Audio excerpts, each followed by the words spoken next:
మండలంలో వాగులు వంకలు పొంగిపొర్లుతున్నాయి. తుమ్మిడిహెట్టి వద్ద ప్రాణహిత, తాటిపల్లి వద్ద వార్తా నది 3 రోజులుగా ఉధృతంగా ప్రవహిస్తూ పరిసర గ్రామాలను ముంచెత్తుతున్నాయి. దాంతో రాకపోకలకు అంతరాయం ఏర్పడింది.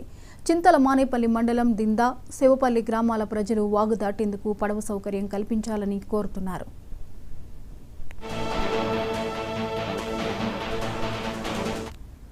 కుమ్రంభీం డిస్ట్రిక్ట్ కౌటాల మండలం గత 4 రోజుల నుంచి కురుస్తున్న భారీ వర్షాలకు వాగులు వంకలు మన ప్రాణాన్ని పొంగి పొర్లుతున్నాయి. దీని వలన మన వేల ఎకరాలు పంటలు దెబ్బతిన్నాయి. కావున ప్రభుత్వం వెంటనే స్పందించి చర్యలు తీసుకోవాలని, నష్టపరిహారం అందజేయాలని మేము ప్రభుత్వాన్ని వేడుకుంటున్నాము.